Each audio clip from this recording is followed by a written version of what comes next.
This is Beyond the Bell Tower, where an elite group of North Carolina State University students give us a behind-the-scenes look at their steps to success and show us how they attain even their lofty goals. These students, who are in the top 10% of the country, are active in Student Support Services at NC State, a nationally recognized program designed to provide support for low-income, first-generation college students. Nationally, this population has an 11% graduation rate within 6 years. The Student Support Services students surpass that rate each year and go on to become doctors, dentists, accountants, and engineers. They work at Google, Apple, and the NCAA. They have earned PhDs in Ivy League colleges. These students go well beyond the bell tower to reach this level of success. This is Trio Media Assistant Star Gibbons here with John Miller. Robinson Miller. Yes, fourth. John Robinson Miller, the fourth. All the names. Yes. John, you just want to introduce yourself? Tell us a little bit about yourself. Yeah. I am John Robinson Miller the fourth. I am currently the program coordinator at the African Cultural Center here at NC State. I'm also a double alum of NC State, so I did my bachelor's in psychology with a minor in arts entrepreneurship, and I did my master's in higher education administration, both here. I feel like everyone in the Cultural Center knows your spirit. Even people outside the Cultural Center know your spirit. Everybody knows you, but can you tell us a little bit more about some of your personal values? Absolutely. Just the questions out of the gate. All right. I think my first and probably most true personal value is authenticity. I am a firm believer that I've dedicated my life to the development of humans. And if I can't be in my humanity, if I can't live and present my own humanity, then how am I going to expect others to grow into theirs? Right. Truth. And whatever that means, I think that there's capital T truth and there's little t truth. So really the balance of what both of those things mean for my life and how I navigate, systemic oppression in those ways. Right? We're going to get there. We're going to get there. Inclusion, always people got to be, at the table, and or if they're not at the table, we got to figure out where they are. So, and you also have to question why the table exists in the first place. Okay, y'all heard it. So, I guess to another question, what did those values look like for you individually? What was your NC State experience like? Oh, wow. Where are you from? Yeah. So I'm originally from Charleston, South Carolina. Okay. I spent most of my time there. I've also lived in Orangeburg, South Carolina for a while. I spent most of my high school years in Charlotte, North Carolina, which is that big shift. So I think that informs a lot about who I am and where I come from. I think Charleston is a great place, 843, shout out. And Orangeburg, Ellery, Santee are also really good places. I think there's a particular racial dynamic there. There's a particular way that people are included and excluded. And it wasn't until I went to Charlotte, and I went to Olympic High School, so for all my, Southwest Charlotters there, that I really got to understand that the world is much bigger, and there's so many different kinds of people, and people bring so many different things into the world. And I think I was in a place that had super limited categories, and I was able to grow more. And even in Blackness, I got to see more of a diversity of Blackness and look and got to meet more international Blackness. That's how I came to State. Okay. I was ready. I was okay, bet we're gonna see all these new people. And then I got here and had mixed feelings.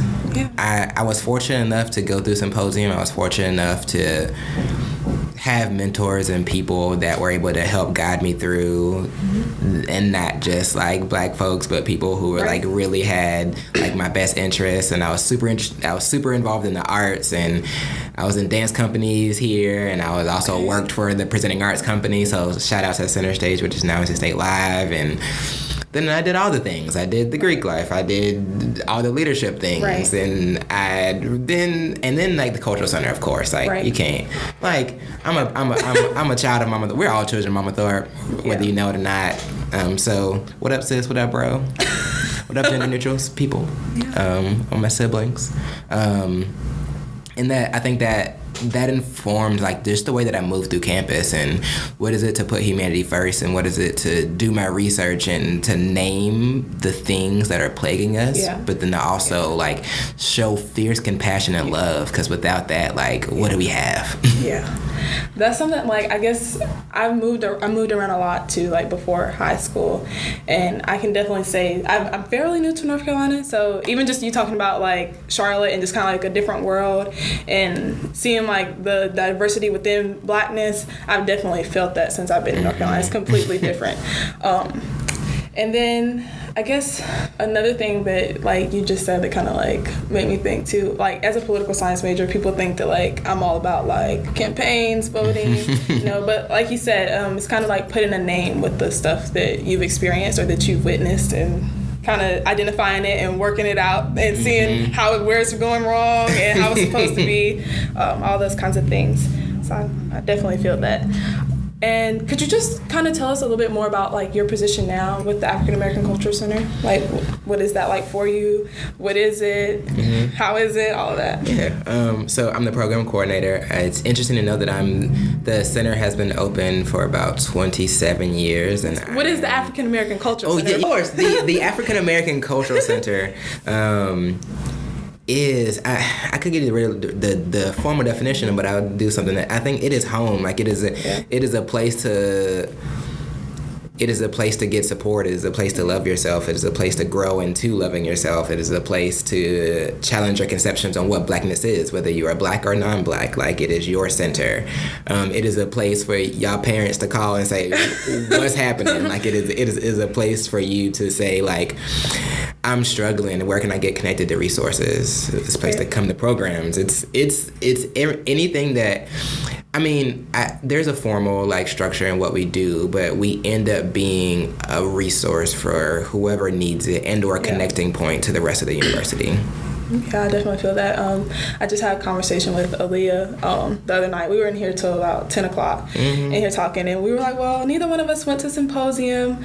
Like, yeah, we go to like MSA, you know, every once in a while, but this space definitely feels like home. And talking to people that don't come in here that often, like, yeah, when you walk in there, you can feel the warmth. So it's definitely a unique place. So if you haven't been or came to the African American Cultural Center, you definitely should. Absolutely, come see us. Also want to shout out our other sister centers. So the Multicultural Center Affairs or MSA, the GLBT Center and the Women's Center that are over in Tally. We do lots of similar work, and I think we all have energies to be able to welcome you. Yeah. But they're different energies, so you gotta know how to use them too. Yeah. I mean, they definitely whatever you connect. need. Yeah. Whatever need for wherever you are. And I guess another thing too, with like outside of like program coordinator, as a mentor to student organizations like SAC, how do you fill up that space? Yeah. So I'm formerly the advisor of SAC. We also have the residential org program that is about providing almost like a secondary advising, like a place where I think the idea is that we're strengthening not only like the excellence of the work, but the excellence of the organization. So all organizations need work, and like we don't always get the support that you need through like the cultural competency lens, an additional resource to student involvement that are doing great work. But also like we have a history. The Cultural Center has a history of hosting Black student organizations in the space. Right. So there's about 6 of those. So shout out to y'all too. Yeah, I would have never came to the Cultural Center if I hadn't joined SAC. You know what I mean? So like you said, we're hosted in here, so I have to be in here, but then I realized I want to be in here. You know what I mean? Yeah. So. It's a little gateway. Yeah. So what's it like? It is interesting. It is. I think I'm energized by it. I think this work, when you deal every day with anti-Blackness and the concept of anti-Blackness and engaging and advocating against anti-Blackness, and you know, just systematic general oppression. Like it's really hard to sometimes like want to get out of bed in the morning. Yeah. But then I find so much peace and so much energy coming from students, and whether that's I'm formally advising or I'm formally mentoring or I'm informally mentoring. Like I think you all pour into me more than you realize. But it's an interesting experience. It's interesting being in a place where I have to kind of balance this neutrality and being able to like provide all support to everybody, which I do, and I'm more than open to, and have a special affinity for Black students because that's not only my role, but it's my passion in life. Right. Stories or experiences when you have like a student leader like Kyla or any student leader come to you and say, this is what I'm trying to do, can you help me? What do you do? How do you feel? Because I mean, we're here. I think it depends on what you're trying to do. I think my first priority is to make sure you're okay. Right. Like protecting our humanities it should be our first priority. Like we out here surviving. I need y'all to thrive because the more y'all thrive, the more that I can better advocate for you all, and the more that we can actually see the need for more supportive communities. I think the second is like really asking the questions about like what is happening, like what is happening through your perception. What if I pushed a little bit here? What if I provided another context? Like how does your perception of what happens, like how do you know what is to be true? And that honestly means pushing you to do a little bit more research. Like what is the situation like really look like? Who didn't talk to who talked to who, like or maybe just should you talk to this person? Maybe just to give an example too, like it's one thing to say like this is something like I kind of like seeing like secondhand. It's one thing to say like, oh, I don't feel like I'm being represented on this campus, or oh, I don't feel like my community is where it should be. But then it's another thing to sit and say, okay, well, what do the people around me feel like? What are they thinking? And then let me go look at the numbers. You know what I mean? Like let's. And outside of the numbers, like, do you know where these places are? Right. Because, like, we're one place, but also, like, SAC represents all y'all. And, like, SAC, and, like, and so for me, in being, like, so when a student comes in and it's like, I have a problem or I have an issue or I need to talk to somebody, I'm like, bet, like, you can talk to me, like, let's try to figure out. But also, if this is, like, you also need like peer support. So I'm directing you to like SAC, I'm directing you to ASAC, I'm directing to all the lines of communication that actually like have a voice with administration. So so I'm trying to figure out how to do a better job at like making these things formal. Like how do you let people know that like communities exist and we stand on the shoulders of people who did this like years and years and years and years ago and are still here. And I think that's also about finding place and home. Is being like we're here for when you need to fall out on the floor and cry, which happens. I have plenty of tissue, boxes on boxes, and we're here to like help you celebrate and realize the what is Black joy. But we're also here to help you through the struggle. Yeah. And if you don't kind of cherish that resistance in the struggle, then I think it's really hard to realize that it's worth it. Yeah. That's a lot. We're just gonna take a second. Just take a collective breath. Okay. So what do you tell students or anybody, or how do you mentally as an individual work through when there is dissatisfaction with the resources that exist?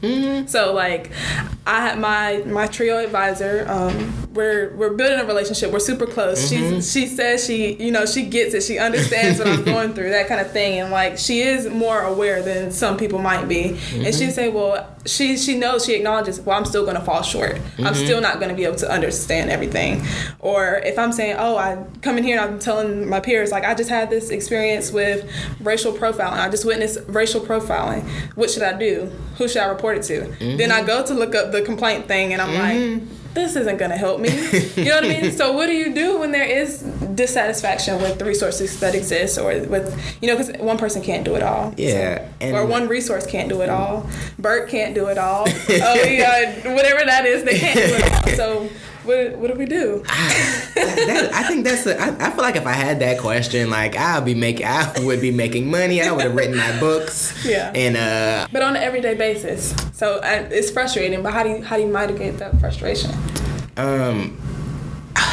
This is gonna sound super. I think like affirmation and education. I think is one thing. Is one thing to look at a process or to not know a process and come into the awareness of it and say like that's not gonna be enough. Right. And it's one thing to understand how that process works and like how you would be supported and what be supported, and like there are many different processes.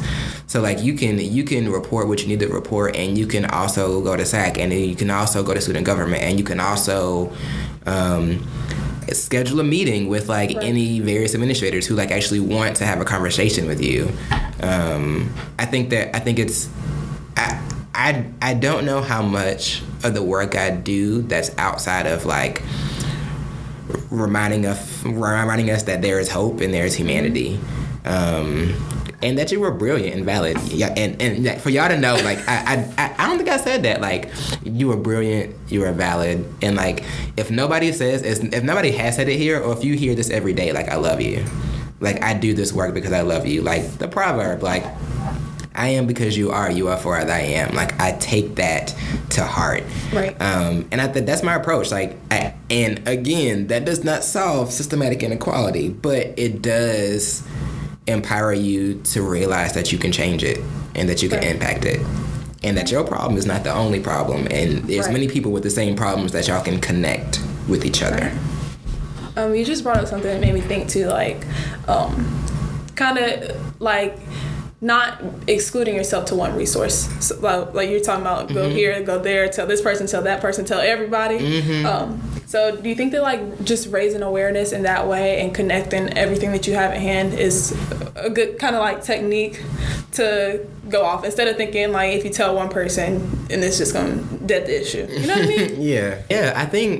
I think you have as many contact points as you need. I think you don't be selfish with your contact points. Like, I get sometimes we fall into the trap of like, all right, I found my space, so like the rest of y'all find yours. I think that awareness, and I think that is like step one. I think like you can't, if you're just like, if you continue like pouring out about an issue, like, you're not gonna get far. You're just gonna keep grinding yourself down until like either you leave, which is very real. Right. Or you remove yourself in some way, or you like really just hate your time here. And I think this disconnect. Like, I think this is a particular time, again, for you to thrive, but also for you to thrive unapologetically. Like, that's up to us as administrators, for you all to like, what is in your way of y'all thriving? Like, I think y'all can ask for more than just survival. And how do we imagine a world in which we're not striving to survive, that we're striving to thrive? And what does that change for what you need and for what you ask for? That's really, really powerful. That's really powerful. Even just like, I mean, taking it away from like, if we're talking about like injustice and inequalities, just as a human being, like if you come from a marginalized background, or if you are, like for me, being first gen, low income, like instead of just thinking like, what do I gotta do to get there? What do I need to stay there? You know what I mean? So just like self-confidence, or knowing your worth, and knowing like who you are and whose you are. It's like how does your world change if you believe that your baseline, your pure existence is enough? Yeah. You don't have nothing to add. You have nothing to prove. You have nothing, like your existence is enough. So everything you do is just, you here. Like you here showing out now, and that's okay. Show out, pop off, take up space. That's powerful. Take up space. I'm still learning how to do that, but I'm getting there. Yeah.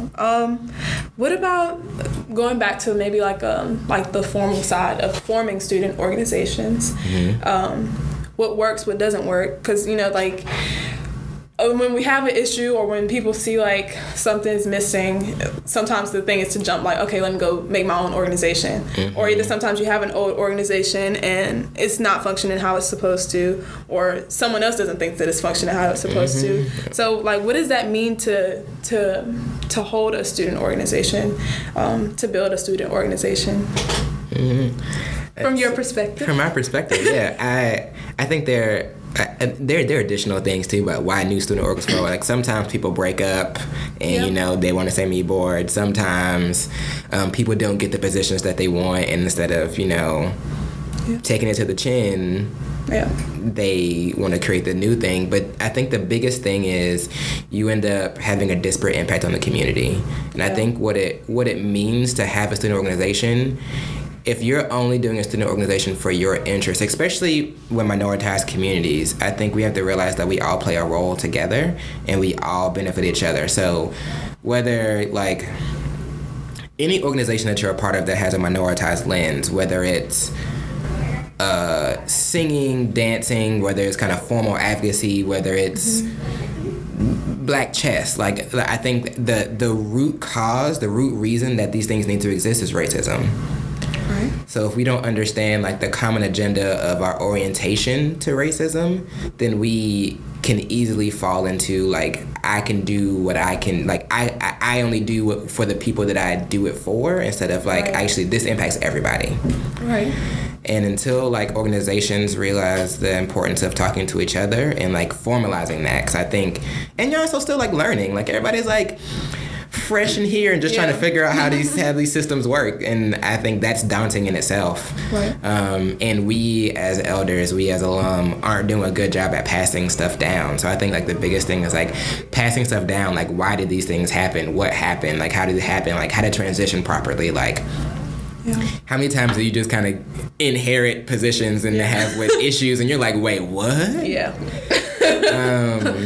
And I think we as advisors need to do a better job too, because we're not talking to each other. We're not like, I think that our roles in the environment, especially if you're from minoritized, especially if you're black or a person of color or queer or religious, like I think like there's a particular environment for us too. And I think that it's important for us to prioritize that this is the work that we're doing, but it's also important for us to prioritize self-care. Right. And saying like, sometimes I need to go home. Sometimes I can't go. Your meeting's at 8:00? Yeah. Okay, well, FaceTime me in, Skype me, send me an email afterwards. Let's have a one-on-one during the day. But it's really hard. And I know I just kind of shifted from like, no, it's okay. But I think it's important, like, as I'll say from a black staff member, also from a queer staff member that I am too, like, it's hard. Like, I don't know if we have the support systems to be able to like do the things. I'm glad that my role and my job is to support these student organizations, because I think I can now prioritize in a way to say like, all right, so let's talk about what it means for like for y'all to do the work, but for y'all to do the work together, even though you're approaching the problem from different means, but you're doing it like you know you're doing it together, right? Like, I think that's the biggest thing that I see is everybody's kind of trying to keep their head down, trying to stay in their own lane, but we're in it together. Yeah, that's fair. Another, like, I mean, we've kind of already touched on it. You just mentioned self-care. Like, there's a burnout. It does get exhausting. So being able to say like you said, no, I think I need to go home, or no, I can't take this on right now. I told Kyla that I had to tell my president of my student org. I had to tell her at the beginning of the semester. I just had like a mental breakdown. I'm talking counseling and everything. I'm like, Kyla, I don't know if I'm gonna be there. I'm gonna try, but like I don't know. So, and that's fair because we're all human. So. And shout out, get yourself a good therapist. Yes. If you like, access is a thing. If you have the means to, go ahead and prioritize. And I think if you only seek therapy while you're at a low, then like. Yeah. I don't know what to tell you. I think it's important to also like remain in doing that kind of self-work that therapy brings while you're also okay. So then I've noticed I have less lows because while I'm at my mids or my highs, like I've built in the mechanisms to not get to my lows. Right. And when I do, I know how to pull it out, and do I know how to schedule my good appointment. Yeah. Because she's amazing. Yeah. Mental health is serious, y'all. Especially if you're trying to engage in this kind of work. So. Especially like you can't pour from an empty cup, but you can't pour from a cup that has holes in it. Like you can't pour, like you got to make sure that your cup can hold what you need it to hold. Because if it can't, then like getting your nails done ain't gonna work. Like yeah, that's fair. How do we create systemic change? And again, I feel like this is one of those questions. Like, if you had the answer, then everything. I don't know. What are you working with right now? What do you think right now? I think we create systemic change by identifying what needs to change, identifying what the core issue is. Because I think honestly, naming it will bring so much to light. And once you name it, I think you realize how interconnected these issues are. Yeah. That's kind of like what you mentioned earlier too. Yeah. Once you said, this is what it is. Once you name it, you're like, hey, I see what this is. I think name it, and then I think for many people, being able to like understand how they show up and where they need to be. I think we have a very false belief or a conception of like what is activism, what is fighting against social change, and you don't always have to be on the front lines. Like somebody got to make the sandwiches. Yeah. Somebody has to do the research. Somebody has to stay home and make sure everybody's okay. Somebody has to know the process. Like I think understanding like where you are and dealing with that guilt and shame of like, you may be in a place that you can't do what you want to do. You can't be rah-rah. You can't pop off. But like, what can you do? And sometimes, and this life is hard in itself. Yeah. Like, you can be about social change, but sometimes you have a physics test. Yeah. And like, what is it to like prioritize yourself? And what is it to like understand that you have to have some kind of, in this community care too. You have to hold each other accountable for the things that we need to be doing, but also, and that includes our health. And I think like naming it, identifying it, and understand like what has happened in the past. I think we kind of move forward really quickly, and I think that there's a place to move forward really quickly, but I also think that there's a place and space to understand what has happened in the past, and to understand that these things are cycles, or these things are the same issue, but they're just being so fluid because like oppression or systemic isms are fluid. They change their rules based on like where we are in time, what is happening. Right. So if we can learn that like this is how this was approached in the past, then we can learn from the mistakes, and we can also like use those rules and use like what happened then to like inform what we need to do now, because we're recreating the wheel in a lot of spaces. Yeah. Especially because we stand on the shoulders of people like who did this work. Yeah. Even outside of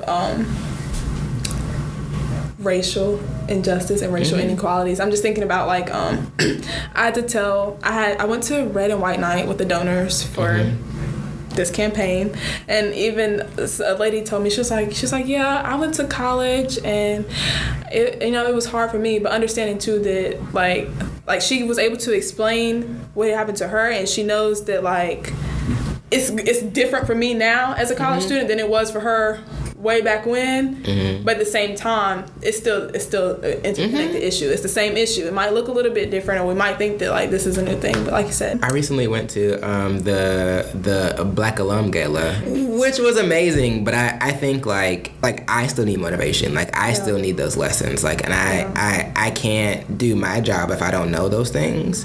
And like having again people who've done this pour into me. And from one as a previous student, but one as an administrator, like other administrators that say like, this is how we can get off track sometimes, and this is also what we need to be doing at a baseline. So like, how can you? And this is hard, and you're probably burning right now. So let me reaffirm you. Let me show you some love, and like for me to recharge and for me to get back out here.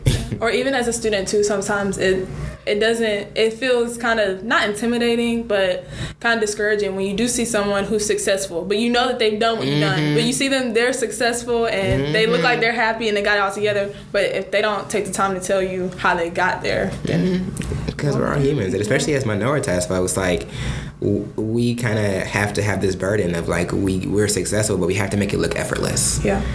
And I think that's another probably thing of mine and my authenticity, that like I'm as transparent as I can be, but also like it's important for y'all to see me struggle.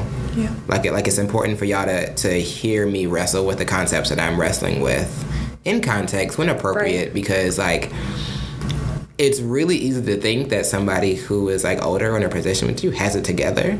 Yeah. And none of us do. Like I think that's the secret of like this whole that thing is like we have it together the best way that we can.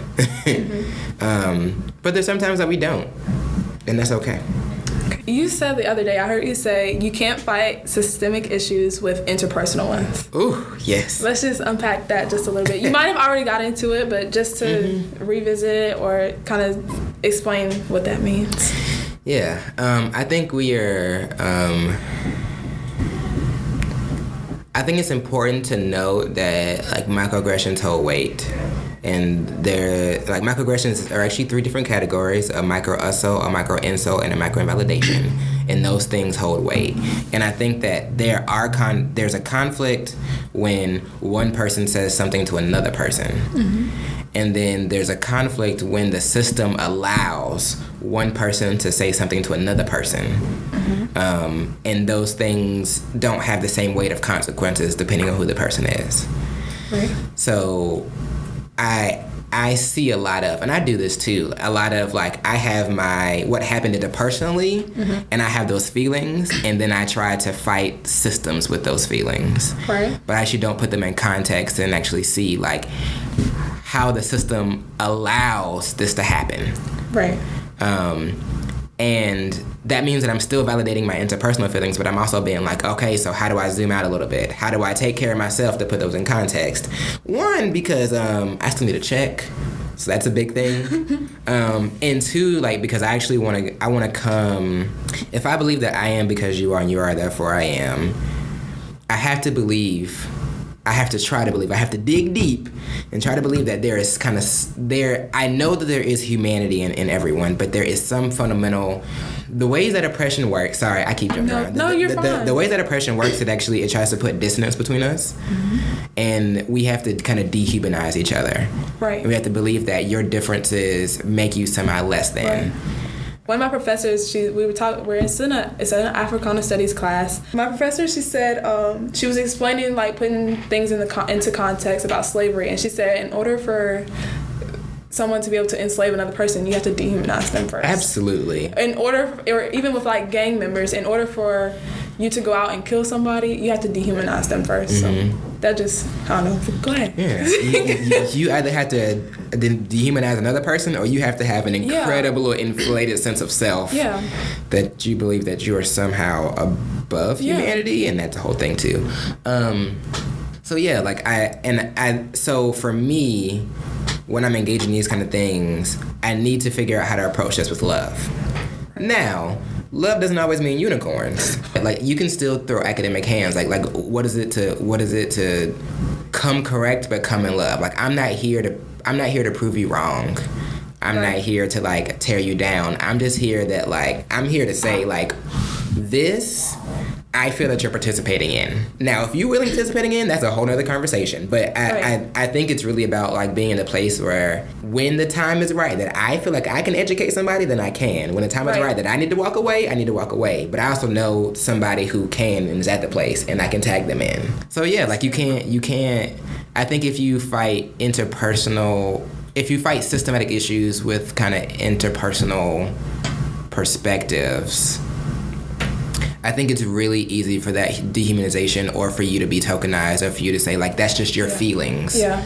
But you also have to come correct with saying, like, and if literally I can shake this out 100 ways, and every single time these group of people are being disenfranchised, this interpersonal is only a manifestation of this system. Yeah. And I think, too, as a student, maybe sometimes other students don't realize too, like that's what for me personally at least, that's what I'm here to do, is I'm here to build my academic boxing gloves. You know what I mean? You know? Yeah. And I think that's what it's about. But this will be the last thing.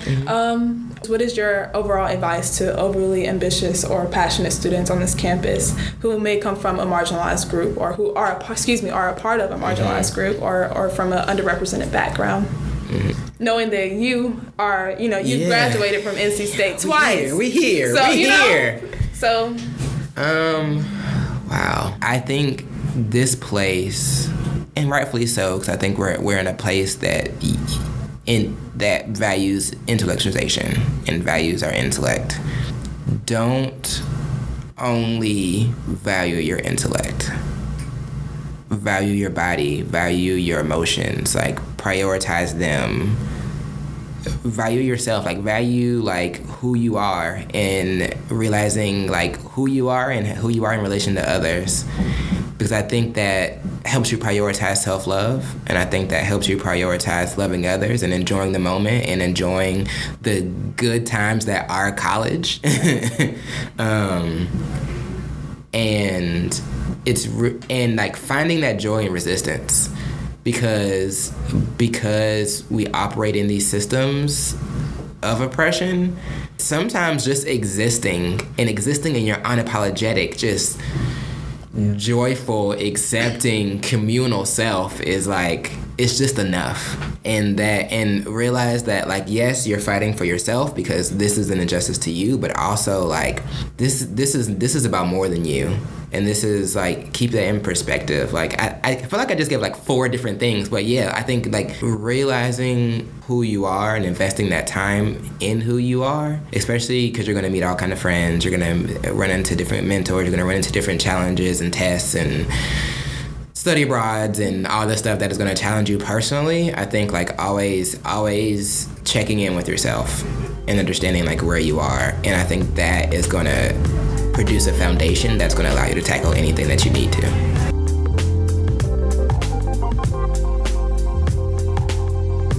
TRIO Student Support Services Program and Student Support Services STEM are federally funded college retention and completion programs. These programs focus on academic, personal, and career support for under-resourced undergraduate students. At TRIO SSS and SSS STEM, our goal is helping our students reach their goals. We are currently accepting new students to our program. Apply today. Go to www.ncsu.edu to learn more about student support services at NC State.